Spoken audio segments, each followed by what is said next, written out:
Elle n'aurait jamais dû prendre cette chemise bleue ce matin-là. Élise Moreau ajusta discrètement son tablier blanc immaculé en traversant le grand hall de marbre de la demeure de la Croix. Ses pas feutrés résonnaient à peine sur le sol glacé, contraste saisissant avec l'écho des talons aiguilles de Madame de la Croix, qui claquait nerveusement depuis une heure dans le salon d'apparat. « Élise !»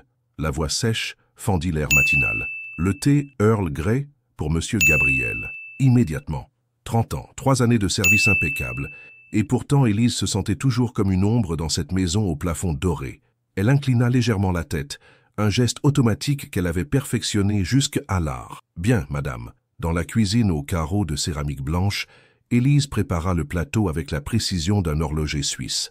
Chaque geste était calculé, chaque détail maîtrisé. La théière en porcelaine de Limoges, les petites cuillères en argent massif, la tasse en fine porcelaine bleue que M. Gabriel préférait, celle avec le liseré doré presque effacé.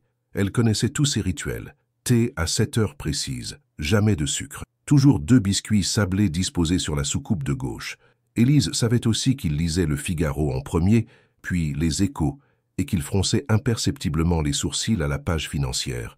Pourtant, en 3 ans, il n'avait jamais échangé plus de quelques mots polis. Le bureau de Gabriel Delacroix occupait tout l'aile est de la propriété. Des bibliothèques en chêne massif montaient jusqu'au plafond, remplies de volumes reliés cuir que personne ne semblait jamais ouvrir. Derrière l'imposant bureau d'acajou, l'homme se tenait debout, regardant par la fenêtre les jardins à la française parfaitement entretenus.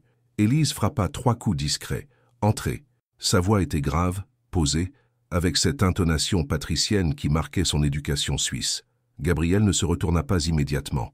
Il portait un costume anthracite impeccablement coupé, ses cheveux châtains parfaitement coiffés, pas un pli sur sa chemise blanche. « Votre thé, monsieur. » Élise s'avança, posa le plateau sur le coin du bureau avec des gestes fluides.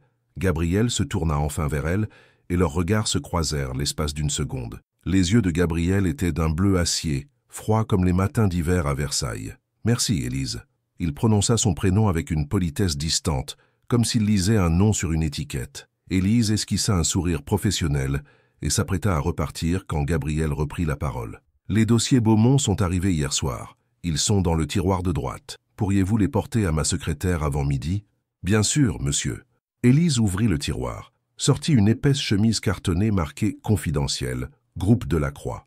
Le papier était lourd, officiel, impressionnant. Elle la glissa sous son bras avec précaution. « Autre chose, monsieur ?» Gabriel S. était déjà détourné, contemplant de nouveau les jardins où les jardiniers taillaient les buis avec une précision militaire. « Non, c'est tout. » Élise quitta le bureau, referma doucement la porte derrière elle. Dans le couloir aux murs tapissés de soie champagne, elle croisa Madame de la Croix, élégante dans son tailleur Chanel beige, les cheveux argentés coiffés en chignon sophistiqué. « Élise, n'oubliez pas le déjeuner de charité de cet après-midi. 12 convives, service à la française. Tout est préparé, madame. » Madame de la Croix hocha la tête avec satisfaction avant de s'éloigner, ses talons claquant sur le marbre comme un métronome impitoyable. La matinée s'écoula dans la routine habituelle. Élise supervisa le ménage, dirigea les autres employés, vérifia que chaque détail était parfait pour le déjeuner. Vers 11 heures, elle se dirigea vers la sortie, la chemise Beaumont toujours sous le bras. L'immeuble moderne du groupe de la Croix se dressait dans le 16e arrondissement, tout en verre et acier, si différent de la chaleur feutrée de la demeure familiale. Élise remit les documents à la secrétaire, une femme blonde aux lunettes de créateur qui la remercia d'un sourire mécanique. Le trajet de retour en RER la ramena lentement vers Versailles. Élise regardait défiler les banlieues par la fenêtre, perdue dans ses pensées. La journée avait été longue, comme toujours, mais quelque chose d'inhabituel flottait dans l'air, une tension imperceptible qu'elle n'arrivait pas à identifier. Ce n'est qu'en arrivant dans son petit 2 pièces de Sartrouville, en posant ses clés sur la table de la cuisine, qu'elle remarqua la chemise cartonnée posée sur sa chaise. Son sang se glaça. Elle avait emporté par erreur les dossiers confidentiels Beaumont chez elle, au lieu de les laisser au bureau. Une erreur monumentale, impardonnable, le genre de faute qui pouvait coûter un emploi, ou pire. Élise s'assit lourdement, les mains tremblantes. Dans cette maison où chaque geste était scruté, où la perfection était la seule norme acceptable, elle venait de commettre l'irréparable. Elle fixa la chemise comme si elle pouvait disparaître par la simple force de sa volonté. Mais les lettres rouges, confidentielles, la narguaient cruellement. Comment Gabriel Delacroix réagirait-il en découvrant ce qu'elle avait fait? Certains secrets ne supportent pas d'attendre le lendemain. Élise n'avait pas fermé l'œil de la nuit. Allongée sur son lit étroit, elle fixait le plafond fissuré de son appartement, l'esprit torturé par 1000 scénarios catastrophiques. À ses pieds, la chemise Beaumont semblait pulser dans l'obscurité comme un cœur coupable.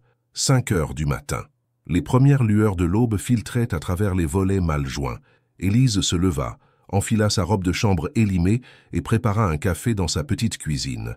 Le percolateur italien, héritage de sa grand-mère, émit son gargouillis familier, le seul bruit réconfortant dans ce silence oppressant. Elle avait un plan. Arriver très tôt à la demeure, déposer discrètement les documents dans le bureau de Gabriel avant qu'il ne descende prendre son thé. Faire comme si rien ne s'était passé. Peut-être que personne ne remarquerait jamais son erreur. Peut-être. À 6h30, Élise traversait déjà les grilles dorées de la propriété Delacroix. Le gardien, M. Rousseau, lui adressa un signe de tête surpris. Jamais elle n'arrivait si tôt. « Bonjour, Élise. Tout va bien ?»« Bonjour, M. Rousseau. J'ai quelque chose à terminer. » Sa voix tremblait légèrement. Elle serra la chemise contre sa poitrine et se dirigea vers l'entrée de service, ses pas résonnant dans le silence matinal. La demeure dormait encore. Seules quelques fenêtres de l'aile des domestiques étaient éclairées. Élise monta l'escalier de marbre sur la pointe des pieds, évitant soigneusement la 3e marche qui grinçait toujours. Le bureau de Gabriel était plongé dans la pénombre. Élise poussa doucement la porte, retint son souffle. Tout était exactement comme elle l'avait laissé la veille. Les journaux pliés, la tasse de thé vide, le plateau sur le coin du bureau. Elle s'avança vers le bureau d'acajou, ouvrit délicatement le tiroir de droite. Ses mains tremblaient maintenant ouvertement. Il fallait juste remettre la chemise à sa place, refermer le tiroir et... « Qu'est-ce que vous faites ?» La voix de Gabriel claqua dans le silence comme un fouet. Élise se figea, la chemise à mi-chemin entre ses mains et le tiroir ouvert. Son cœur s'arrêta de battre. Gabriel se tenait dans l'encadrement de la porte, déjà habillé d'un costume gris charbon impeccable.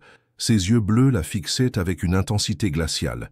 Il était plus grand qu'elle ne l'avait jamais remarqué, plus imposant dans cette lumière blafarde. « Monsieur, Élise chercha ses mots, la bouche sèche. « Je voulais juste... » Vous avez pris les dossiers, Beaumont. Ce N n'était pas une question.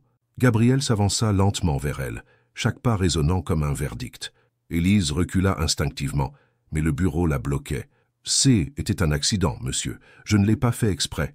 Je voulais juste les remettre en place avant. Avant que je ne m'en aperçoive? Gabriel était maintenant à quelques centimètres d'elle. Élise pouvait sentir son eau de Cologne, un parfum boisé et masculin qui contrastait étrangement avec la froideur de son regard. Vous vous rendez compte de la gravité de ce que vous avez fait? Ces documents contiennent des informations stratégiques confidentielles. S'ils tombaient entre de mauvaises mains, je sais, monsieur, je suis désolé, vraiment désolé.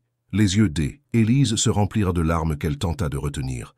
3 ans de service irréprochable. 3 ans à se fondre dans les murs, à être l'employée parfaite. Et maintenant, tout s'effondrait à cause d'une seconde d'inattention. Gabriel l'observait, et quelque chose dans son expression sembla s'adoucir imperceptiblement. Peut-être était-ce la sincérité évidente de ses regrets, ou la façon dont elle se tenait là, vulnérable et tremblante, mais si différente de la femme composée qu'il croyait connaître. « Où sont-ils maintenant ?» demanda-t-il d'une voix plus calme. « Chez moi, dans mon appartement. Je les ai découverts hier soir en rentrant. J'ai passé la nuit à me demander comment réparer mon erreur. » Gabriel hocha lentement la tête, réfléchissant. Il fit quelques pas vers la fenêtre, les mains croisées dans le dos. Le soleil se levait maintenant complètement, dorant les jardins d'une lumière chaude qui contrastait avec l'atmosphère tendue du bureau. « Très bien. Je vais venir les récupérer moi-même. » Élise écarquilla les yeux. « Monsieur, vous m'avez bien entendu. Je ne fais confiance à personne d'autre pour cette mission. Donnez-moi votre adresse. »« Mais, monsieur, vous n'avez pas besoin de... Je peux les rapporter immédiatement ou bien envoyer quelqu'un d'autre ?»« Non. » Gabriel se retourna vers elle, et dans ses yeux, elle vit une détermination qu'elle ne lui connaissait pas. « Je viendrai personnellement. Ce soir, après 18 heures. » Élise sentit le sol se dérober sous ses pieds. Gabriel Delacroix, héritier d'une des plus anciennes familles de France, dans son petit appartement de Sartrouville, était impensable, inconcevable. « Monsieur, vraiment, ce n'est pas nécessaire. » Élise. Il prononça son nom différemment cette fois, avec une inflexion qu'elle n'avait jamais entendue. « Donnez-moi votre adresse. » Elle obéit, la voix à peine audible. Gabriel nota soigneusement l'information sur un carnet de cuir, puis le referma d'un geste sec. « Bien, je serai là vers 18h30. Préparez les documents. Et Élise ? » ?»« Oui, monsieur. Que personne ne sache jamais ce qui s'est passé ce matin. » Élise hocha la tête, incapable de prononcer un mot. Gabriel la regarda encore un instant, puis quitta le bureau, la laissant seule avec le poids écrasant de ce qui venait de se produire. Gabriel Delacroix allait venir chez elle, dans son monde à elle. Il y a des rencontres qui changent la géographie de nos âmes. Élise regardait pour la 10e fois l'horloge murale de sa cuisine. 16h45. Dans moins de 2 heures, Gabriel Delacroix franchirait le seuil de son appartement. Cette pensée la rendait malade d'angoisse. Elle avait passé la journée entière à nettoyer frénétiquement chaque recoin de son 2 pièces. Les carreaux de la salle de bain brillaient. Le parquet grinçant avait été ciré avec soin. Les quelques meubles dépareillés astiqués jusqu'à l'obsession. Mais rien ne pouvait masquer la réalité. Son appartement de 32 mètres carrés était l'antithèse exacte du monde de Gabriel. Les murs étaient jaunis par le temps. Les fenêtres donnèrent sur la cour intérieure d'un immeuble des années 70. Pas de marbre, pas de dorure, pas de tapisseries ancestrales. Juste un petit chez-soi modeste, marqué par les factures impayées et les fins de mois difficiles. Élise s'assit sur son canapé en tissu élimé, les genoux serrés contre la poitrine. Que penserait-il d'elle en voyant sa vraie vie? Cette femme qui servait le thé dans de la porcelaine de prix, mais qui possédait à peine 6 tasses dépareillées dans sa propre cuisine. Elle ferma les yeux, essayant de calmer les battements erratiques de son cœur. Pendant ce temps, à Versailles, Gabriel Delacroix vivait sa propre tempête intérieure. Assis dans son bureau, il fixait l'adresse griffonnée sur son carnet. 18, rue des Tilleuls, Sartrouville. Une adresse qu'il n'aurait jamais imaginé connaître, encore moins visiter. Pourquoi avait-il insisté pour y aller personnellement? Il aurait pu envoyer son chauffeur, ou même se contenter qu'Élise rapporte les documents le lendemain. Mais quelque chose l'avait poussé à prendre cette décision impulsive, quelque chose qu'il ne parvenait pas à identifier. « Gabriel ?» La voix de sa mère le fit sursauter. Madame Delacroix se tenait dans l'encadrement de la porte, élégante comme toujours dans son ensemble de soie bordeaux. « Mère, tu sembles préoccupée. Tout va bien avec les dossiers Beaumont ?» Gabriel hésita une fraction de seconde. « Tout est sous contrôle. Parfait. N'oublie pas le dîner avec les Montclair ce soir. 20 heures précises. » Gabriel regarda de nouveau sa montre. 17h30. Il ne pourrait jamais être de retour à temps pour ce dîner mondain. Je vais devoir décommander. J'ai un rendez-vous professionnel urgent. Madame Delacroix haussa un sourcil. Surprise. Gabriel ne décommandait jamais les obligations familiales. Un rendez-vous? À cette heure? Quelque chose d'important, oui. Sa mère l'observa avec attention, mais n'insista pas. Gabriel Delacroix était un homme aux habitudes rigoureuses, aux gestes calculés. Cette soudaine imprévisibilité la troublait plus qu'elle ne voulait l'admettre. 1 heure plus tard, Gabriel roulait dans sa Mercedes noire vers Sartrouville. Il avait laissé son chauffeur habituel, préférant conduire seul. Ses mains gantées de cuir serrèrent le volant avec plus de force que nécessaire. Qu'est-ce qui lui arrivait? Depuis quand se souciait-il de l'univers privé de ses employés? Depuis quand Gabriel Delacroix, héritier d'un empire financier, quittait-il spontanément son monde doré pour se rendre dans une banlieue qu'il n'avait jamais foulée? Il traversa Paris, puis les zones périurbaines, observant le paysage changer progressivement. Les façades haussmanniennes cédant la place aux barres d'immeubles, les jardins à la française aux parkings bétonnés. Un autre monde. Un monde qu'il ne connaissait qu'en théorie. 18h28. Gabriel se gara devant le 18 rue des Tilleuls. L'immeuble était exactement ce qu'il avait imaginé. Façade grise, balcons étroits, boîte aux lettres cabossée dans le hall d'entrée. Rien à voir avec les hôtels particuliers du 16e arrondissement. Il monta au 3e étage, ses chaussures italiennes résonnant sur les marches de béton. Devant la porte marquée « E. Moreau », il marqua une pause. Pour la première fois depuis des années, Gabriel Delacroix ne savait pas exactement à quoi s'attendre. Il frappa 3 coups. Élise ouvrit immédiatement, comme si elle avait guetté son arrivée derrière la porte. Elle portait un simple pull gris et un jean, ses cheveux détachés encadrant son visage. Sans son uniforme, sans les murs dorés de la demeure en arrière-plan, elle semblait différente, plus vraie, plus humaine. « Monsieur Delacroix, entrez, je vous prie. » Gabriel franchit le seuil et s'arrêta net. L'appartement était minuscule, mais d'une propreté impeccable. Chaque objet était à sa place, chaque surface brillait. Sur la table basse du salon, Les dossiers Beaumont l'attendaient, soigneusement empilés. Je vous ai préparé un café, si vous voulez. » La voix d'Élise tremblait légèrement. Gabriel la regarda, puis balaya du regard ce petit univers si différent du sien. Pas de luxe, pas d'ostentation. Mais quelque chose d'indéfinissable flottait ici, quelque chose qu'il ne trouvait jamais dans les salons feutrés de Versailles, de la simplicité, de l'authenticité. Volontiers, Élise disparut dans la cuisine, et Gabriel entendit le bruit familier d'un percolateur. Il s'approcha de la fenêtre, observa la cour intérieure où séchait du linge sur des fils tendus entre les balcons. Des voix d'enfants montèrent du rez-de-chaussée, mélangées aux informations télévisées qui échappaient d'un appartement voisin. La vraie vie, celle qu'il n'avait jamais connue. Élise revint avec 2 tasses en céramique bleue, pas vraiment assorties, mais propres et chaudes. Elle lui tendit la sienne avec un geste hésitant. « Merci. » Gabriel prit une gorgée. Le café était fort, bien préparé, sans artifice. Exactement comme celui qu'il buvait dans les grands restaurants parisiens, mais différent, plus honnête. « Les documents sont là, » murmura Élise en désignant la table basse. Gabriel hocha la tête, mais ne fit aucun geste pour les prendre. Au lieu de cela, il continua de regarder autour de lui comme s'il découvrait un territoire inconnu. Sur une étagère, quelques livres de poche aux couvertures fatiguées. Sur le rebord de la fenêtre, une petite plante grasse dans un pot de récupération. Au mur, une seule photo encadrée. Élise souriant aux côtés d'une femme plus âgée qui lui ressemblait. « Votre mère ?» demanda-t-il impulsivement. Élise sursauta, surprise par cette question personnelle. « Oui, elle est décédée l'an dernier. » Un silence s'installa, lourd de non-dits. Gabriel réalisa qu'il ne savait rien de cette femme qui évoluait dans sa maison depuis 3 ans. Rien de sa famille, de ses joies, de ses peines.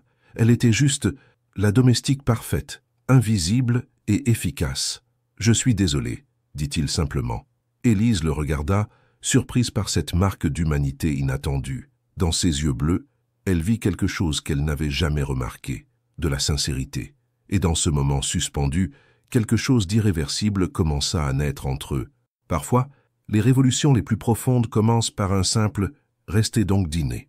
Gabriel tenait toujours sa tasse de café, mais ses yeux erraient maintenant sur les détails de cet appartement qui le fascinait malgré lui. Sur la table de la cuisine, il apercevait une pile de factures soigneusement rangées, un carnet de comptes ouvert sur une écriture fine et précise. La vraie vie, avec ses contraintes financières et ses calculs quotidiens. « Vous vivez seul ?» La question lui échappa avant qu'il puisse la retenir. Élise sursauta légèrement. Jamais, en 3 ans, il ne lui avait posé de questions personnelles. « Oui, monsieur. Depuis la mort de ma mère. Appelez-moi Gabriel. Ici, je ne suis pas votre employeur. » Les mots résonnèrent étrangement dans la petite pièce. Élise le regarda, désorientée. Gabriel Delacroix, l'homme qui ne tutoyait même pas ses associés les plus proches, venait de lui demander de l'appeler par son prénom. « Je ne sais pas si je peux, monsieur. »« Gabriel », répéta-t-il avec une douceur inhabituelle. « Essayez. » Élise déglutit difficilement. « Gabriel ». Le prénom glissa de ses lèvres comme un secret partagé. Pour la première fois depuis son arrivée, Gabriel sourit. Un vrai sourire, pas le rictus poli qu'il arborait en société. « Et voilà, c'est mieux. » Un silence confortable s'installa.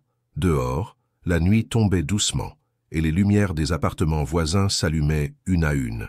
Gabriel réalisa avec stupeur qu'il était là depuis plus d'1 heure, et qu'il n'avait aucune envie de partir. « Je suppose que vous avez des obligations ce soir, » murmura Élise, interprétant son silence. « Je ne veux pas vous retenir plus longtemps. » Gabriel pensa au dîner chez les Montclair, aux conversations mondaines stérilisées, aux sourires de façade. Puis il regarda Élise, ses joues légèrement rosies par la gêne, ses yeux noisettes qui reflétaient une sincérité qu'il n'avait plus l'habitude de voir. « Rien d'important, » dit-il. « En fait, ça sent délicieusement bon ici.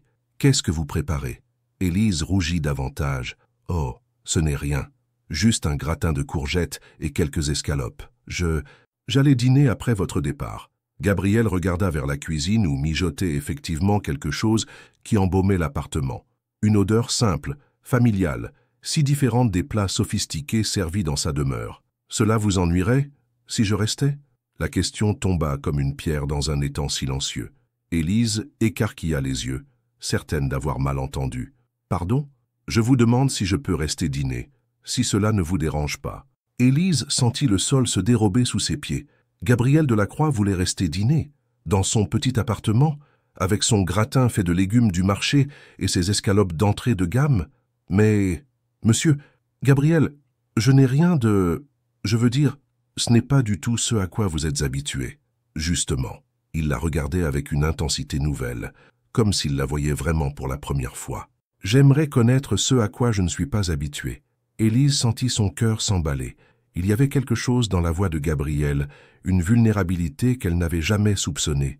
Cet homme puissant, maître d'un empire financier, semblait soudain perdu, en quête de quelque chose qu'il ne parvenait pas à nommer. « D'accord, » chuchota-t-elle, « si vous voulez vraiment. » Gabriel hocha la tête, et pour la première fois depuis des années, il se sentit libre. Élise disparut dans la cuisine, et Gabriel entendit le balai familier des casseroles et des couverts. Il s'approcha du seuil, la regarda s'affairer devant la cuisinière. Ses gestes étaient précis, économes, fruit d'une habitude née de la nécessité. Rien à voir avec le service impeccable qu'elle assurait à Versailles. Ici, elle cuisinait pour vivre, pas pour impressionner. « Puis-je vous aider ?» Élise faillit lâcher sa cuillère en bois. « Vous ? Mais non, vraiment, ce n'est pas nécessaire. J'insiste. » Gabriel retroussa ses manches, découvrant des avant-bras que le travail de bureau n'avait pas marqués. Élise lui tendit maladroitement un torchon. « Vous pourriez mettre la table ? Les assiettes sont dans le placard du haut. » Gabriel ouvrit le placard, découvrit une vaisselle dépareillée mais propre. 2 assiettes blanches, pas tout à fait identiques.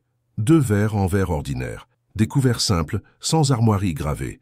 Il dressa la petite table de la cuisine avec un soin minutieux, comme s'il officiait pour un banquet des États. « Le gratin est prêt », annonça Élise. Elle sortit du four un plat en terre cuite qui embaumait l'ail et les herbes de Provence. Les courgettes dorées côtoyaient une béchamel onctueuse, parsemée de gruyère fondue. Simple, rustique, parfait. Gabriel s'assit sur la chaise de formica, face à Élise qui servait avec des gestes hésitants. Leurs genoux se frôlèrent sous la petite table, et ils sursautèrent tous les deux à ce contact inattendu. « Bon appétit » murmura Élise. Gabriel porta la première bouchée à sa bouche. Le goût explosa sur ses papilles. Authentique, généreux, sans artifice. Combien de temps s'était-il écoulé depuis qu'il avait mangé quelque chose de si vrai? « C'est délicieux », dit-il sincèrement. « Vraiment délicieux. » Élise sourit, un sourire spontané qui illumina tout son visage. Gabriel sentit quelque chose se serrer dans sa poitrine, une émotion qu'il n'arrivait pas à identifier. Ils mangèrent en silence d'abord, puis les mots vinrent naturellement.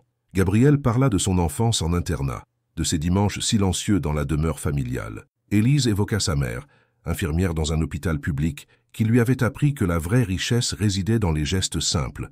Dehors, Paris s'endormait lentement. Dans la petite cuisine des Élise, 2 mondes se rencontraient autour d'un gratin de courgettes et d'une bouteille de vin de table. Quand Gabriel regarda sa montre, il était près de 23 heures. « Mon Dieu, je n'ai pas vu le temps passer. » Il se leva, soudain conscient de l'étrangeté de la situation. Que faisait-il là dans cet appartement, à partager l'intimité d'une femme qu'il payait pour servir le thé? « Les documents » dit Élise en se levant précipitamment. Elle lui tendit la chemise Beaumont qu'ils avaient tous deux oubliée. Gabriel la prit. Leurs doigts se frôlèrent une seconde de trop. « Merci. Pour tout. » Élise hocha la tête, incapable de parler. Gabriel enfila sa veste, rajusta sa cravate, redevint l'homme d'affaires impeccable qu'il était censé être. Mais quand leurs regards se croisèrent une dernière fois, ils surent tous les deux que quelque chose d'irréversible venait de se produire. Gabriel referma la porte derrière lui, emportant avec lui le parfum des courgettes au gratin et le souvenir d'un sourire authentique. Il existe des silences plus éloquents que tous les discours.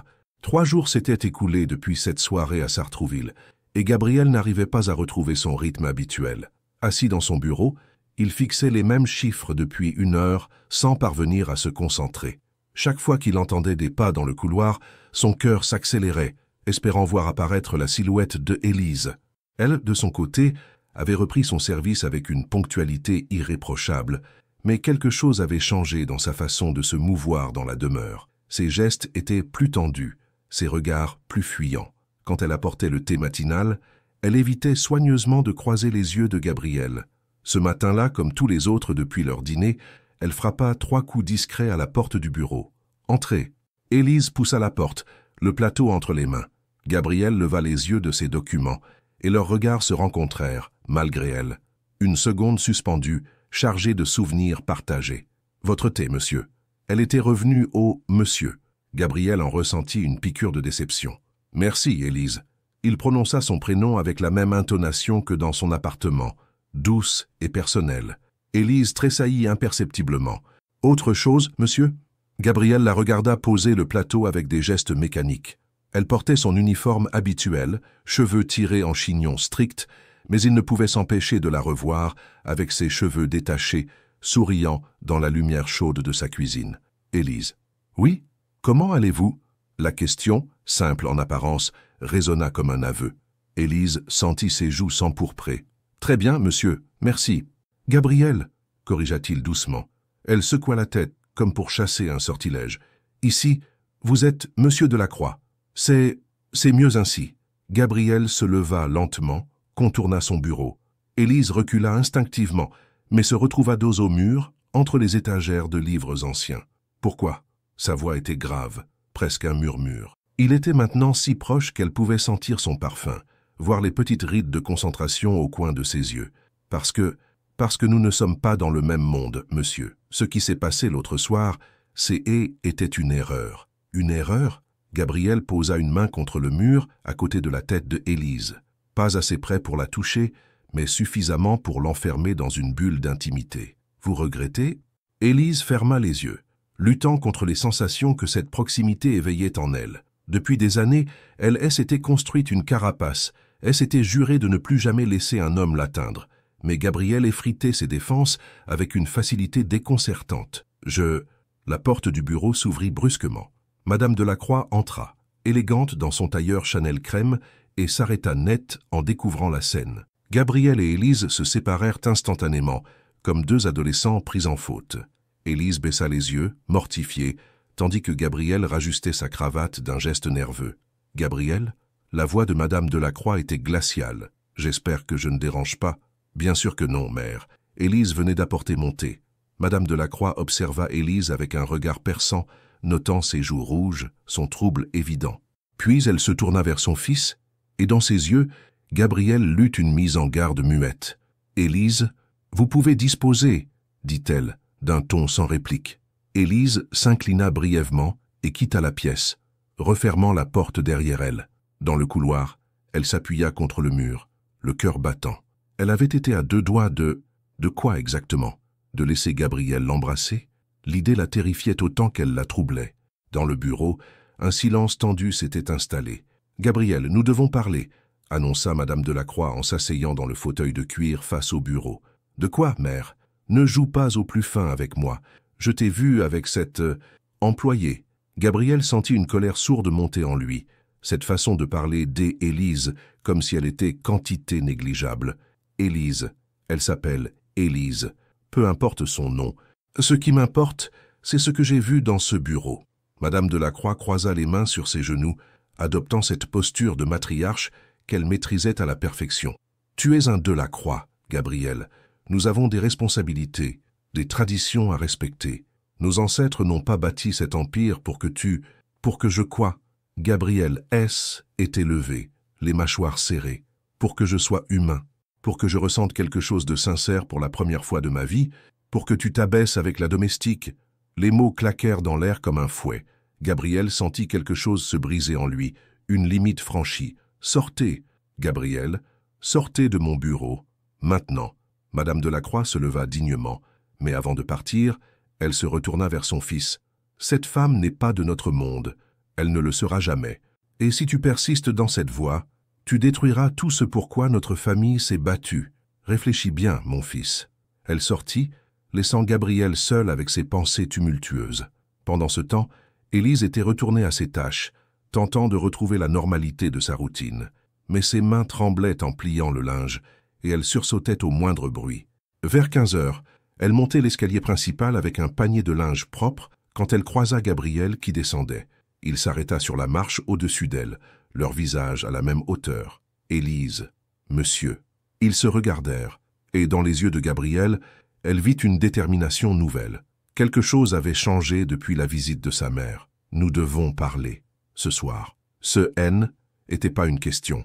Mais Élise secoua la tête. Ce n'est pas raisonnable. Rien de ce qui m'arrive depuis quelques jours n'est raisonnable. Et pourtant, il tendit la main, effleura doucement sa joue. Élise ferma les yeux à ce contact, luttant contre l'envie de s'abandonner. Pourtant, c'est la seule chose qui me semble vraie dans ma vie. Élise ouvrit les yeux, et dans ce regard échangé sur l'escalier de marbre, ils comprirent tous deux qu'ils étaient déjà allés trop loin pour faire marche arrière. Il y a des vérités qui ne peuvent être dites qu'à la lueur de la lune. 22 heures, les domestiques avaient regagné leur quartier, et la demeure de la Croix S était endormie dans le silence feutré du luxe. Seules quelques lampes discrètes éclairaient encore les jardins à la française, créant des îlots de lumière dorée dans l'obscurité. Élise sortit par l'entrée de service, son cœur battant la chamade. Gabriel lui avait glissé un mot dans l'après-midi. « Pavillon de thé, 22 heures, s'il vous plaît. » 4 mots qui avaient suffi à bouleverser tout son équilibre fragile. Elle marcha entre les haies parfaitement taillées, ses pas étouffés par le gravier fin. Au fond du parc, le petit pavillon de style oriental émergeait de la pénombre, vestige des fantaisies architecturales du grand-père de Gabriel. Un endroit secret, oublié de tous. Gabriel l'attendait, appuyé contre la balustrade de marbre blanc. Il avait troqué son costume pour un simple pull de cachemire noir et un pantalon sombre. Dans cette lumière tamisée, débarrassé de ses oripeaux de pouvoir, il paraissait plus jeune, plus accessible. « Vous êtes venu ?» Sa voix trahissait un soulagement qu'il ne chercha pas à masquer. Élise s'arrêta à quelques mètres de lui, intimidée par cette rencontre clandestine. « Vous aviez dit que nous devions parler. » Gabriel hocha la tête et l'invita d'un geste à s'asseoir sur le banc de pierre qui faisait face à l'étang. L'eau reflétait les étoiles comme un miroir brisé, et le parfum des roses anciennes flottait dans l'air nocturne. « Élise » il marqua une pause, cherchant ses mots. « Ce qui se passe entre nous, je sais que c'est compliqué, impossible, même, mais je ne peux pas faire comme si rien n'existait. » Élise regardait ses mains croisées sur ses genoux. Depuis des jours, elle se répétait qu'elle devait mettre fin à cette folie avant qu'il ne soit trop tard. Mais face à lui, dans cette intimité volée, ses résolutions s'effondraient. « Monsieur Gabriel, vous ne me connaissez pas vraiment. Vous idéalisez peut-être quelque chose qui... Alors apprenez-moi à vous connaître. » L'intensité de sa voix la fit frissonner. Gabriel se tourna vers elle, et dans ses yeux, elle vit une sincérité bouleversante. « Parlez-moi de vous, de votre vraie vie, de ce qui vous a mené ici. » Élise sentit sa gorge se serrer.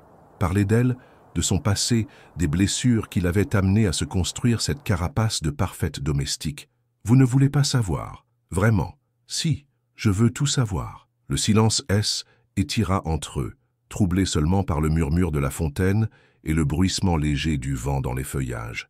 Puis, d'une voix à peine audible, Élise commença à parler. « J'y étais mariée. Avant, avec un homme que je croyais aimer. » Gabriel ne dit rien, se contentant de écouter. Il était charmant au début, attentionné. Puis, petit à petit, il a commencé à me dire que J était stupide, que je ne valais rien sans lui. Il contrôlait tout, mes sorties, mes amis, mon argent, et quand je tentais de résister, sa voix se brisa. Gabriel eut un mouvement instinctif vers elle, mais se retint. Il n'a jamais levé la main sur moi, mais il y a des violences qui ne laissent pas de marques visibles. Des mots qui détruisent plus sûrement que les coups. Élise releva la tête, et dans ses yeux, Gabriel vit une douleur ancienne mais aussi une force qu'il n'avait pas soupçonnée. J'ai mis 3 ans à comprendre, 3 ans à retrouver le courage de partir. Quand ma mère est tombée malade, j'ai saisi l'occasion. Je me suis installé chez elle pour la soigner, et je n'ai jamais remis les pieds chez lui. Et depuis, je me protège. Je garde mes distances avec tout le monde. Je ne fais confiance à personne. Surtout pas aux hommes qui... Elle s'interrompit, mais Gabriel comprit. Surtout pas aux hommes qui ont du pouvoir. Elle hocha la tête, les larmes aux yeux. Vous comprenez maintenant pourquoi ce qui nous arrive est impossible. Vous représentez tout ce que je fuis. Le pouvoir, le contrôle, la domination. Gabriel sentit quelque chose se déchirer dans sa poitrine. Cette femme qu'il désirait, cette femme qui l'émouvait comme aucune autre, le voyait comme un danger potentiel. Élise, regardez-moi, elle obéit malgré ses larmes. Je ne suis pas lui, je ne serai jamais lui. Comment puis-je en être sûr? La question était légitime, douloureuse. Gabriel réfléchit longuement avant de répondre. Parce que moi aussi, je suis prisonnier. Élise fronça les sourcils, surprise. Prisonnier? Gabriel eut un rire amer. de mon nom, de ma famille, des attentes de tout le monde. Savez-vous que je n'ai jamais eu le droit de choisir? Mes études, ma carrière, mes relations, tout était décidé d'avance. Je suis un Delacroix. Je dois épouser une femme de bonne famille, perpétuer la lignée, diriger l'entreprise familiale. Mes sentiments, mes désirs, ils n'ont jamais compté. Il se leva, fit quelques pas vers l'étang. Jusqu'à ce soir où je suis venu chez vous. Pour la première fois de ma vie, j'ai eu l'impression d'être moi, juste moi, pas l'héritier, pas le patron, pas le fils parfait. Juste un homme qui découvrait ce que signifiait vraiment partager un repas avec quelqu'un. Élise, elle écoutait, troublée par cette vulnérabilité qu'il lui offrait comme un cadeau. Vous m'avez fait comprendre que j'y étouffais dans ma propre existence, que derrière tous ces privilèges, il n'y avait qu'un homme seul, vide, qui suivait un chemin tracé par d'autres. Il se retourna vers elle, et dans ses yeux, elle vit une détresse qui faisait écho à la sienne. Alors non, je ne vous contrôlerai jamais, parce que je sais ce que c'est que de perdre sa liberté, et je ne veux pas de votre soumission, Élise. Je veux votre choix, libre et éclairé. Le silence retomba, chargé d'émotion. Élise se leva lentement, s'approcha de lui. Il se faisait une face maintenant, si proche qu'il pouvait sentir la chaleur de leur corps. Et si je choisis de partir, de démissionner, alors je respecterai votre décision, même si elle me brise le cœur. Élise leva la main, effleura doucement sa joue. Gabriel ferma les yeux à ce contact, comme s'il recevait une bénédiction. Et si je choisis de rester, alors nous trouverons un moyen, ensemble. Elle se hissa sur la pointe des pieds, et leurs lèvres se rencontrèrent dans un baiser doux, hésitant d'abord, puis de plus en plus passionné. Toutes les barrières s'effondrèrent dans cet instant suspendu, toutes les peurs et les conventions balayées par la force de ce qu'ils ressentaient. Quand ils se séparèrent, essoufflés, ils savaient tous deux qu'ils venaient de franchir un point de non-retour. Dans ce jardin endormi, sous les étoiles complices, deux cœurs meurtris venèrent de choisir de croire à nouveau en l'amour. Aimer en secret, c'est transformer chaque regard en déclaration, chaque silence en promesse. Les 2 semaines qui suivirent leur rendez-vous nocturne furent les plus intenses et les plus dangereuses de la vie d'Élise. Chaque matin, elle se levait avec cette sensation troublante d'avoir un secret précieux niché au creux de sa poitrine, quelque chose qui la rendait à la fois vulnérable et incroyablement vivante. Dans la demeure de la Croix, rien n'avait apparemment changé. Élise continuait son service impeccable. Gabriel poursuivait ses activités d'homme d'affaires. Mais entre eux, tout était différent. Ce matin-là, comme chaque jour depuis leur baiser, Élise apporta le thé matinal avec son plateau habituel. Mais quand elle posa la tasse devant Gabriel, leurs doigts se frôlèrent délibérément. Un contact d'une seconde, électrisant, qui leur donnait l'impression de se voler des miettes de éternité. « Merci, Élise », murmura Gabriel, et dans ces 3 mots anodins, elle entendit tout l'amour qu'il ne pouvait exprimer. « De rien, monsieur », répondit-elle, mais ses joues s'empourprèrent légèrement. Ces micro-moments étaient devenus leur langue secrète, un regard qui s'attardait une seconde de trop, une main qui effleurait l'autre en passant un document, un sourire fugace quand personne ne regardait. Ils avaient développé l'art de s'aimer en silence, de communiquer par des codes que eux seuls comprenaient. Gabriel avait pris l'habitude de quitter son bureau vers 15 heures pour une prétendue inspection de la propriété. En réalité, il cherchait Élise, guettant les moments où elle était seule pour échanger quelques mots chuchotés dans un couloir désert ou un regard complice dans l'escalier. Ce jour-là, il la trouva dans la lingerie, en train de plier des draps avec la précision habituelle. La pièce était petite, discrète, rarement visitée par les maîtres de maison. Élise. Elle se retourna, un sourire involontaire illuminant son visage à sa vue. Gabriel referma doucement la porte derrière lui. « Gabriel, c'est dangereux. Si quelqu'un... » « 1 minute, juste 1 minute. » Il s'approcha d'elle et, sans un mot, prit ses mains dans les siennes. Elles étaient douces, légèrement rugueuses par le travail, et il les porta à ses lèvres pour y déposer un baiser délicat. « Vous me manquez, » avoua-t-il dans un souffle. « Vous me voyez tous les jours. Pas comme j'aimerais vous voir, pas comme j'ai besoin de vous voir. » Élise sentit son cœur s'emballer. Ces moments volés étaient si précieux, si fragiles. Gabriel était si proche qu'elle pouvait sentir la chaleur de son corps, voir les petites paillettes dorées dans ses yeux bleus. « Ce soir, » chuchota-t-il, « c'est trop risqué. Votre mère, le pavillon, minuit. » Élise allait protester quand la poignée de la porte bougea. Gabriel s'écarta instantanément d'elle. se retournant vers les étagères comme s'il inspectait les provisions de linge. Madame Delacroix entra, élégante dans son tailleur bordeaux, les yeux perçants balayant la petite pièce. « Gabriel, que fais-tu ici ?» Je vérifiais l'état du linge de maison. Il me semble que nous devons renouveler certaines pièces. Sa voix était parfaitement contrôlée, mais Élise remarqua la tension dans ses épaules. « C'est le travail des domestiques, il me semble. » Le regard de Madame Delacroix se posa sur Élise, qui avait repris son pliage avec des gestes mécaniques. Élise s'en occupe très bien. Bien sûr, tu as raison. Gabriel sortit de la lingerie, non sans avoir jeté un dernier regard à Élise. Madame Delacroix le suivit, mais s'arrêta sur le seuil, se retournant vers la jeune femme. « Élise ? Oui, madame. Votre travail est-il satisfaisant? Vous sentez-vous bien intégrée dans cette maison ?» La question sembla anodine, mais Élise y perçut une menace voilée. Madame Delacroix l'observait avec cette acuité particulière des femmes de pouvoir habituées à déchiffrer les non-dits. « Très bien, madame. Cette maison est parfaite. Tant mieux.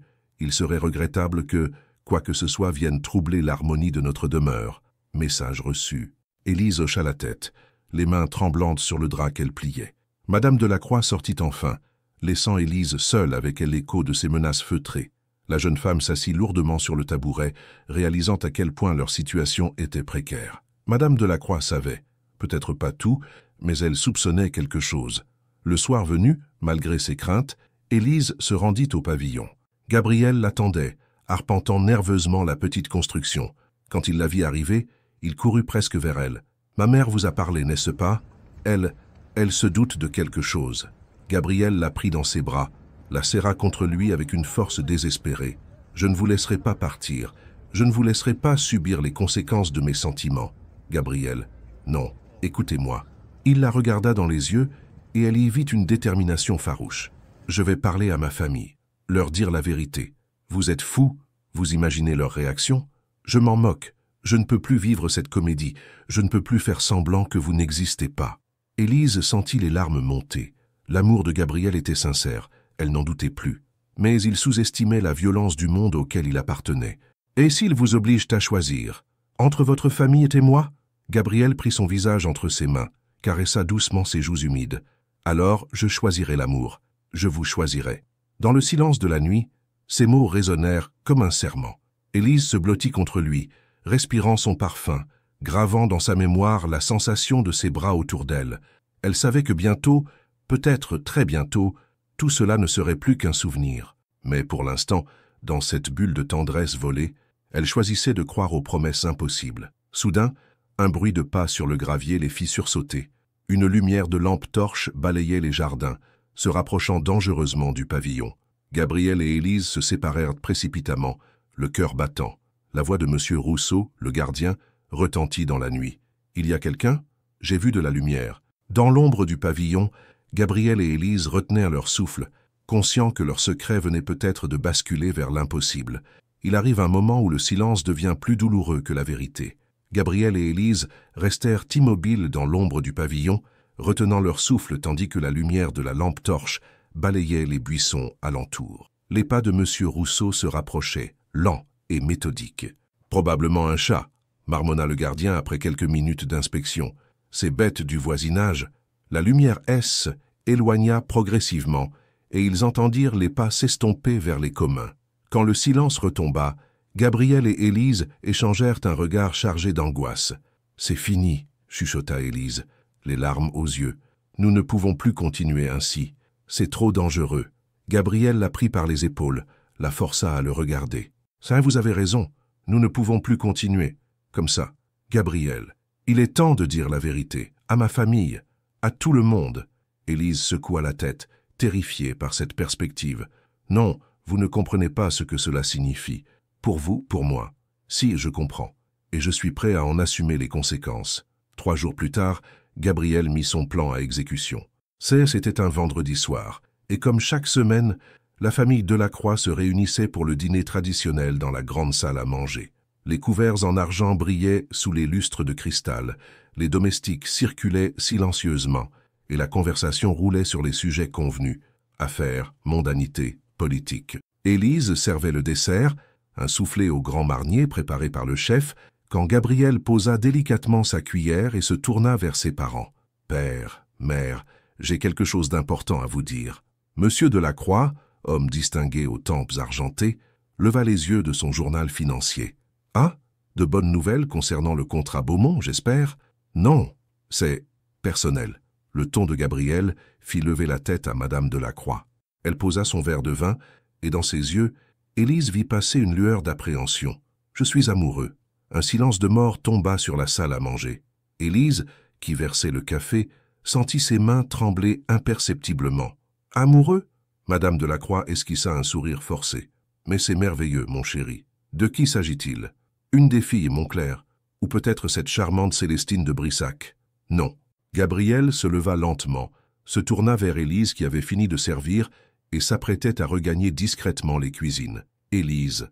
Le prénom claqua dans l'air comme un coup de tonnerre. Élise se figea, la cafetière à la main, tous les regards braqués sur elle. « Gabriel, » souffla Madame Delacroix, le visage devenu livide. « Tu ne peux pas être sérieux. Je n'ai jamais été aussi sérieux de ma vie. » Car Monsieur Delacroix reposa brutalement son journal, les veines de son cou se gonflant de colère. « Tu as perdu la raison. Cette employée, cette femme s'appelle Élise Moreau, et je l'aime. » Élise crut que ses jambes allaient se dérober sous elle. L'humiliation, la peur, la colère qui émanait des parents de Gabriel l'atteignaient comme des coups physiques. « Gabriel, s'il vous plaît, » murmura-t-elle. « Non, Élise, plus de secrets, plus de mensonges. » Elle marcha vers elle, prit sa main libre avec une tendresse évidente, défiant du regard quiconque oserait les séparer.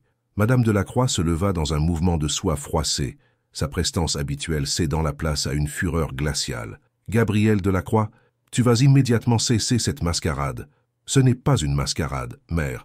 C'est la première chose vraie qui m'arrive depuis des années. »« Vrai ?» Monsieur Delacroix éclata d'un rire amer. « Tu appelles ça vrai? Cette aventure sordide avec une domestique ?» Élise tressaillit à l'insulte, mais Gabriel resserra sa prise sur sa main. « Élise vaut 1000 fois mieux que tous vos amis aristocrates réunis. Elle a plus de dignité, plus d'authenticité, plus de courage que... » Un assez. Madame Delacroix frappa la table de sa main gantée. « Cette femme vous a ensorcelé. Elle a profité de sa position pour... »« Ça, madame !» intervint Élise d'une voix tremblante mais ferme. « Je n'ai jamais rien demandé, je n'ai jamais... » « Taisez-vous !» La voix de Madame Delacroix claqua comme un fouet. « Vous êtes renvoyé, immédiatement.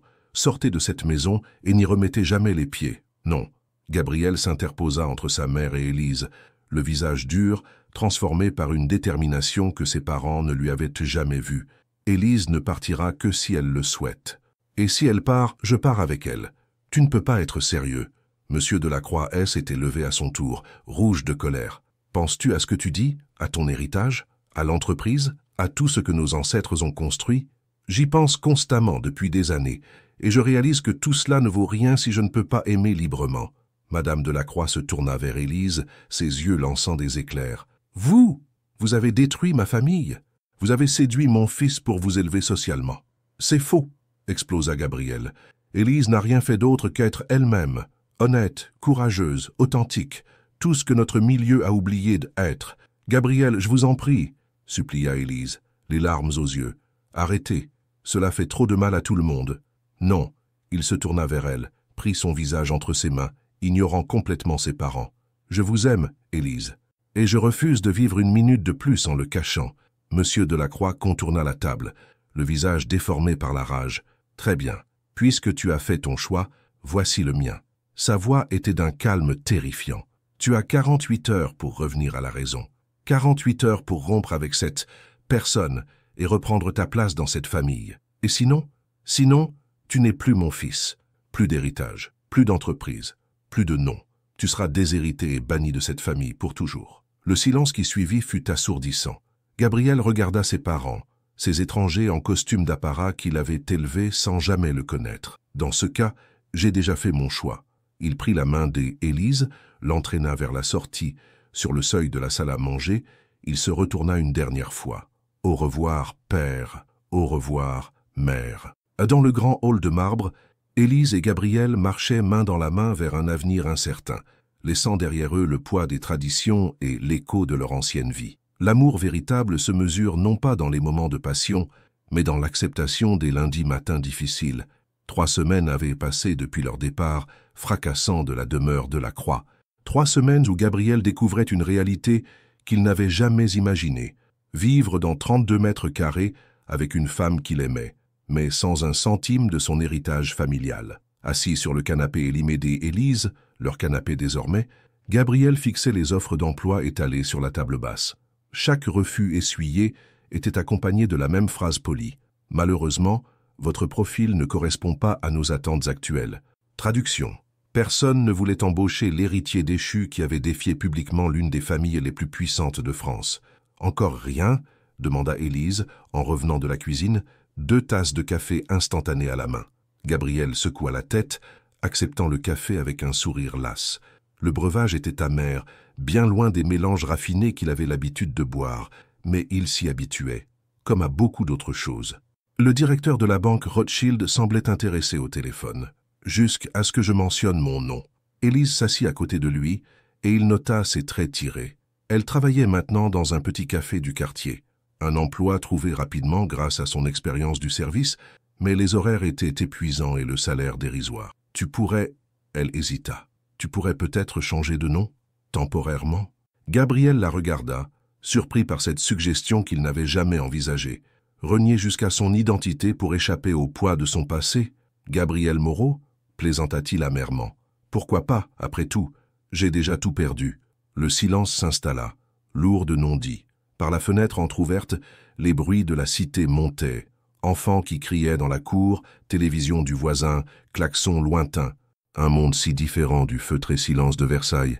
Élise posa sa main sur celle de Gabriel, sentant sa frustration grandissante. Nous allons y arriver.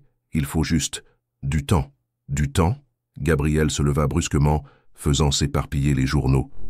Élise, regardez autour de vous. Cet appartement est minuscule. Nous vivons avec vos économies qui s'amenuisent chaque jour, et moi, je suis incapable de subvenir à nos besoins. Gabriel, non. Moi, il se passa les mains dans les cheveux, défaisant sa coiffure habituelle. Vous aviez une vie stable avant moi. Un travail, un toit, la sécurité. Et maintenant? Maintenant, vous travaillez 12 heures par jour dans un café crasseux pour nous nourrir, parce que monsieur le comte déchu n'arrive même pas à décrocher un entretien. Élise se leva à son tour, les yeux brillants de larmes retenues. Vous croyez que je regrette? Vous pensez que je préférais ma vie d'avant? Comment puis-je en être sûr? Comment puis-je savoir que dans 6 mois, quand la réalité aura vraiment mordu, vous ne regretterez pas d'avoir tout sacrifié pour moi? Les mots résonnèrent dans le petit appartement comme des coups de fouet. Élise recula comme frappée physiquement. Vous doutez de moi. Après tout ce que nous avons traversé. Gabriel réalisa immédiatement sa maladresse, mais la frustration accumulée depuis des semaines explosa. Je doute de tout, de moi, de nous, de cette situation impossible. J'ai 39 ans, Élise, et je découvre que je ne sais rien faire d'autre que être un héritier fortuné. Alors partez! Le cri d'Élise le figea net. Elle tremblait de colère et de douleur, toutes ses anciennes blessures remontant à la surface. Si c'est ce que vous pensez vraiment, si vous regrettez votre choix, alors partez. Retournez ramper devant vos parents, récupérez votre fortune et votre vie dorée. Élise, ce n'est pas ce que je voulais dire. Si, c'est exactement ce que vous pensez. Les larmes coulaient maintenant librement sur ses joues. Vous croyez que je ne le vois pas? Cette façon dont vous regardez l'appartement, cette grimace quand vous buvez le café bon marché, cette frustration constante, vous supportez cette vie par amour pour moi, mais au fond, vous la détestez. Gabrielle voulut s'approcher, mais elle recula, se protégeant instinctivement. Et moi, comme une idiote, je croyais que pour une fois, quelqu'un m'aimait vraiment pour ce que je suis, pas pour ce que je peux apporter. Élise, vous vous trompez complètement. Non? Mon ex-mari aussi disait qu'il m'aimait au début. Puis, il a commencé à me reprocher ma médiocrité, ma petitesse, tout ce qui ne correspondait pas à ses attentes. Et vous? Vous ne me reprochez rien, mais vous reprochez à la vie de m'avoir choisi. Gabriel sentit son cœur se briser en voyant la douleur dans ses yeux. Cette femme qu'il adorait, qu'il avait voulu protéger de tout. C'était lui qui la blessait maintenant. Élise, écoutez-moi. Non, elle attrapa sa veste posée sur la chaise. J'ai besoin de sortir. J'ai besoin de réfléchir. Où allez-vous? Je ne sais pas. Marcher, respirer. Essayez de comprendre comment nous en sommes arrivés là. Elle se dirigea vers la porte, puis se retourna une dernière fois. Vous savez quoi, Gabriel? Peut-être que votre mère avait raison. Peut-être que nous ne sommes pas du même monde. Peut-être que l'amour ne suffit pas toujours. La porte claqua, laissant Gabriel seul dans le silence oppressant du petit appartement. Il s'effondra sur le canapé, la tête entre les mains, réalisant l'ampleur de sa stupidité. Dehors, la nuit tombait sur Sartrouville, et quelque part dans les rues mal éclairées, Élise marchait en pleurant, se demandant si elle n'était pas en train de revivre le même cauchemar qu'avec son ex-mari. Les factures s'empilèrent sur la table, le café refroidissait dans les tasses abandonnées, et pour la première fois depuis leur fuite, Gabriel se demanda si l'amour suffisait vraiment à reconstruire une vie. Dans elle, écho de cette dispute, résonnait la question que ni l'un ni l'autre n'osait formuler. Et si tout le monde avait eu raison de dire que leur histoire était impossible? Parfois, il faut se perdre complètement pour enfin se retrouver. 5 jours. 5 jours depuis qu'Élise avait claqué la porte. 5 jours où Gabriel avait vécu dans le silence assourdissant de l'appartement vide. Il n'avait pas essayé de la chercher, respectant son besoin d'espace, mais chaque heure qui passait creusait un peu plus le vide dans sa poitrine. Ce matin-là, assis à la petite table de la cuisine avec un café froid, Gabriel contemplait la pile de factures que Élise avait laissées. Loyer, électricité, nourriture, des préoccupations qu'il n'avait jamais eues à gérer seul. Pour la première fois de sa vie, il comprenait vraiment ce que signifiait se battre pour survivre. Son portable vibra. Un message d'un ancien camarade de promotion, Pierre Dubois, qui dirigeait maintenant une petite société de conseil en gestion. « Gabriel, j'ai entendu parler de ta situation. Si tu veux, on peut se voir. J'ai peut-être quelque chose pour toi. Rien de grandiose, mais honnête. » Gabriel fixa l'écran, puis tapa lentement sa réponse. « Merci Pierre. J'arrive. » 1 heure plus tard, dans un petit bureau du 11e arrondissement, Pierre lui expliquait sa proposition. C'est du conseil en restructuration pour PME en difficulté. Pas très glamour, salaire de base, beaucoup de déplacements en province. Mais tu as les compétences. Et moi j'ai besoin de quelqu'un de sérieux. Gabriel regarda par la fenêtre les immeubles gris, si différents des perspectives majestueuses de son ancien bureau. Pourquoi moi? Tu sais que ma famille... Tiens, justement. Pierre se pencha vers lui. Tu as eu le courage de tout plaquer pour une femme que tu aimes. Ça me dit que tu as enfin trouvé tes vraies valeurs. Gabriel sentit quelque chose se desserrer dans sa poitrine. Pour la première fois depuis des semaines, quelqu'un le regardait non pas comme un héritier déchu, mais comme un homme qui avait fait un choix courageux. J'accepte. Pendant ce temps, Élise était assise sur un banc du parc de Sartrouville, regardant les enfants jouer sur les balançoires. Depuis 5 jours, elle logeait chez sa voisine, Madame Petit, une retraitée qui l'avait accueillie sans poser de questions. « Alors, ma petite ?» Madame Petit s'assit à côté d'elle, tenant 2 gobelets de café fumant. Toujours en train de ruminer, Élise accepta le café avec un sourire reconnaissant. « Je ne sais plus quoi penser, Madame Petit. J'ai l'impression de reproduire les mêmes erreurs, de fuir dès que les choses deviennent difficiles. Ou alors, tu protèges ton cœur comme tu peux. » Madame Petit observa les enfants qui riaient sur les toboggans. « Tu sais, j'ai été mariée 43 ans avec mon Henri.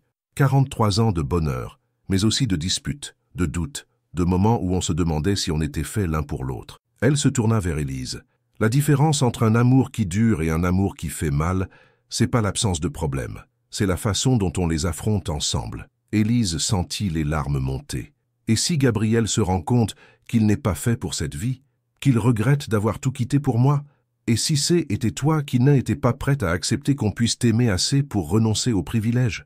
La question frappa Élise comme une révélation. Depuis le début, elle attendait que Gabriel la rejette, reproduisant le schéma de son passé. Mais que se passerait-il si, pour une fois, elle faisait confiance? Le soir tombait quand Élise remonta l'escalier de son immeuble, le cœur battant. Elle avait pris sa décision. Gabriel méritait au moins une explication, une vraie conversation, où elle ne fuirait pas à la première difficulté. Elle ouvrit la porte de l'appartement et s'arrêta net. Gabriel était là, agenouillé devant la table basse, entouré de papiers et de calculatrices. Il avait retroussé ses manches, défait sa cravate, et ses cheveux étaient ébouriffés. Sur la table, elle vit des contrats, des factures classées, un planning écrit de sa main. Il leva les yeux vers elle, et dans son regard, elle ne vit ni reproche ni colère, mais une détermination qu'elle ne lui connaissait pas. « Élise. »« Ah, Gabriel, qu'est-ce que tu fais ?» Il se leva lentement, s'essuya les mains sur son pantalon. « J'apprends. J'apprends à gérer un budget, à payer des factures, à vivre dans le monde réel. » Il désigna les papiers. « J'ai trouvé du travail, pas grandiose, mais honnête, et j'ai calculé. Avec mon salaire et le tien, on peut vivre, modestement, mais vivre. Élise sentit sa gorge se serrer. Pourquoi? Pourquoi fais-tu tout ça? Gabriel s'approcha d'elle, sans la toucher, respectant sa distance. Parce que tu avais raison. L'autre soir, tu avais raison sur tout. Je supportais cette vie au lieu de la vivre. Je me plaignais au lieu de m'adapter. Je te faisais porter le poids de mes frustrations alors que sa voix se brisa légèrement, alors que tu es la seule chose qui ait jamais donné un sens à mon existence. Élise ferma les yeux, luttant contre l'émotion qui l'envahissait. Gabriel, non, laisse-moi finir. Il prit une grande inspiration. Je ne veux pas de ma fortune. Je ne veux pas de ma famille si elle ne peut pas t'accepter. Je ne veux pas d'une vie dorée si c'est sans toi. Je veux cette table bancale, ce café instantané, ces factures à payer ensemble. Je veux nos lundis difficiles et nos dimanches tranquilles. Je veux construire quelque chose de vrai avec toi. Il tendit la main vers elle, paume ouverte. Je ne te demande pas de croire aveuglément. Je te demande juste de me laisser te prouver que j'ai choisi cette vie, que je t'ai choisi. Vraiment, complètement. Élise regarda cette main tendue, symbole de tous les risques qu'elle avait peur de prendre. Puis elle leva les yeux vers Gabriel, cet homme qui avait renoncé à un empire pour partager son petit appartement. Et si on échoue, alors on échouera ensemble. Et si c'est difficile, peut-être on trouvera des solutions ensemble. Et si, Élise? Gabriel sourit, et dans ce sourire, elle vit toute la tendresse du monde. Et si on réussissait? Elle prit sa main, sentit ses doigts se refermer sur les siens avec une force douce et déterminée. Dans ce cas, elle se hissa sur la pointe des pieds, posa ses lèvres sur les siennes. Apprenons ensemble. Le baiser qu'ils échangèrent goûtait la promesse et le nouveau départ. Autour d'eux, l'appartement modeste brillait soudain de toutes les possibilités d'un avenir qu'ils allaient construire main dans la main. Dans ce petit 2 pièces de Sartrouville, Gabriel et Élise venèrent de comprendre que l'amour véritable ne consistait pas à changer l'autre, mais à grandir ensemble. 2 ans plus tard, le soleil de septembre filtrait à travers les rideaux de lin blanc, caressant doucement le visage de Élise qui émergeait lentement du sommeil. À côté d'elle, Gabriel dormait encore, un bras protecteur autour de sa taille, ses traits détendus dans cette paix qu'elle ne se lassait jamais de contempler. Leur petit appartement de Sartrouville avait cédé la place à une maison modeste dans un village de Normandie, à 2 heures de Paris. Rien d'extraordinaire, 3 pièces. Un petit jardin où Gabriel avait appris à cultiver des tomates et des herbes aromatiques, une cuisine où Élise préparait encore ces plats simples qui les avaient rapprochés. Mais cette simplicité était devenue leur luxe le plus précieux. Élise se leva silencieusement, enfila sa robe de chambre et descendit préparer le café. Par la fenêtre de la cuisine, elle observa Gabriel qui s'éveillait dans le jardin qu'il entretenait avec une passion qu'elle ne lui avait jamais soupçonnée. Ses mains, jadis habituées aux seules signatures de contrats, savaient maintenant manier la terre et faire pousser la vie. « Debout déjà » murmura sa voix derrière elle. Gabriel l'enlaça par derrière, posa un baiser léger sur sa nuque. Ces gestes tendres du matin étaient devenus leur rituel sacré, ces instants volés, avant que la journée ne commence avec ses responsabilités et ses défis. « J'aime te regarder dormir » avoua-t-elle, en se blottissant contre lui. « Tu as l'air si apaisé. » Parce que je le suis. Et était vrai. Gabriel avait trouvé dans cette vie dépouillée une sérénité qu'aucune fortune n'avait jamais pu lui offrir. Leur petite entreprise de conseil, Nouveau Départ, aidait des personnes en reconversion professionnelle, des familles en difficulté financière, des entrepreneurs qui voulaient créer sans perdre leur âme. Rien de grandiose. Mais chaque client sauvé, chaque vie remise sur les rails, leur apportait une satisfaction profonde. « Madame Dubois vient cet après-midi », rappela Gabriel en servant le café dans leurs tasses dépareillées.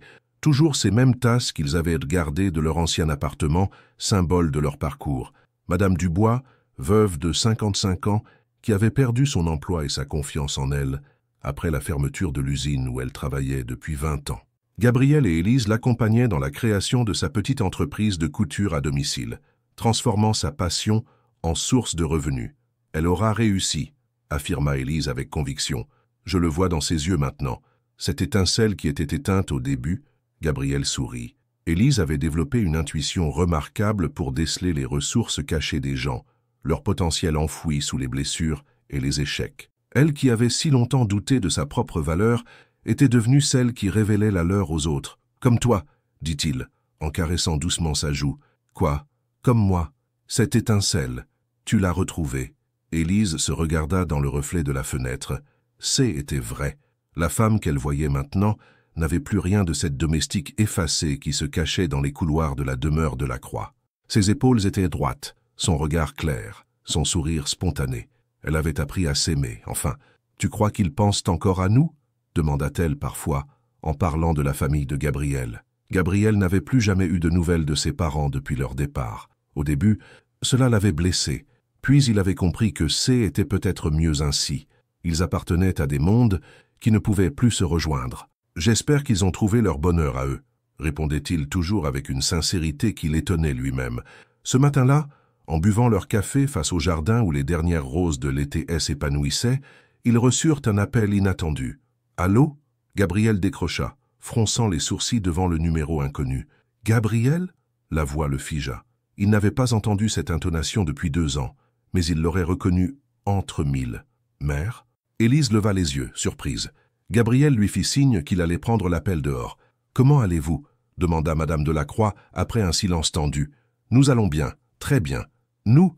Alors vous êtes toujours ensemble, oui, mariés depuis 6 mois. » Un autre silence. Gabriel imagina sa mère dans le grand salon de Versailles, tentant de digérer cette information. « Je voulais vous dire que votre père n'est pas bien. Son cœur, les médecins... » Gabriel sentit sa gorge se serrer malgré lui. « Je suis désolé. Il aimerait vous voir. Avant. Mère, je ne vous demande pas de revenir. Je ne vous demande pas de changer votre vie. Juste une visite, s'il vous plaît. » Gabriel ferma les yeux. 2 ans de silence, et maintenant cet appel au secours déguisé en réconciliation. « Nous viendrons, Élise et moi. Gabriel, ensemble, mère, ou pas du tout. » Un soupir résigné. « D'accord, ensemble. » Quand Gabriel rentra dans la cuisine, Élise l'attendait, inquiète. « Ton père? Il est malade? Ma mère nous demande de venir. » Élise hocha la tête, sans hésitation. « Quand? Tu es sûre? Tu n'es pas obligée? » Gabriel. Elle prit ses mains dans les siennes, ses mains qu'elle connaissait maintenant par cœur, calleuses par le jardinage, marquées par le travail honnête. « Nous sommes une famille maintenant. Où tu vas? Je vais. » 1 semaine plus tard, il remontait l'allée de la demeure de la Croix. Rien n'avait changé, les jardins toujours parfaits, les grilles dorées, le marbre froid du grand hall. Mais eux avaient changé. Gabriel portait un simple costume de confection, Élise une robe achetée dans un magasin de prêt-à-porter. Ils n'étaient plus impressionnés par ce décor qui avait jadis défini leurs places respectives. Monsieur Delacroix les reçut dans sa chambre, amaigri, le teint gris, mais les yeux toujours aussi perçants. Son regard se posa longuement sur Élise, puis sur son fils. « Tu as l'air en paix, » dit-il finalement. « Je le suis, père. Et vous ?» Il s'adressa à Élise avec une politesse teintée de respect. « Vous prenez soin de lui ?»« Nous prenons soin l'un de l'autre, » répondit Élise sans baisser les yeux. Monsieur Delacroix eut un sourire faible. « C'est bien, c'est comme ça devrait être. » Ils restèrent 2 heures, parlant peu mais se disant l'essentiel. Quand ils repartirent, Gabriel savait qu'il avait fait la paix avec son passé. « Aucun regret ?» demanda Élise dans la voiture, qui les ramenait vers leur vraie vie. Gabriel regarda une dernière fois la demeure dans le rétroviseur, puis porta la main d'Élise à ses lèvres. « Aucun. Et toi ?» Élise sourit, ce sourire libre et lumineux qu'elle avait appris à porter. Comment pourrais-je regretter d'avoir trouvé l'amour véritable? Ils rentrèrent chez eux au coucher du soleil, dans leur petite maison où les attendaient leurs projets simples, leurs rêves modestes, leur bonheur si grand qu'il remplissait chaque pièce de sa chaleur dorée. Et dans le jardin, les roses continuaient de s'épanouir, belles et parfumées, prouvant que les plus belles choses naissent quand on leur donne simplement la terre, l'eau et l'amour dont elles ont besoin. Fin. Et vous, seriez-vous prêt à renoncer à tout ce que vous possédez pour vivre un amour authentique? Votre participation au canal est très importante. S'il vous plaît, laissez votre opinion dans les commentaires. Merci d'avoir regardé. Vos réactions sont très importantes pour notre travail. Laissez-nous un commentaire pour nous dire ce que vous pensez et d'où vous regardez. N'oubliez pas de vous abonner à la chaîne et d'activer les notifications pour ne rien manquer. Votre participation est très importante pour la poursuite de notre travail, alors partagez-la avec ceux qui aimeront cette histoire.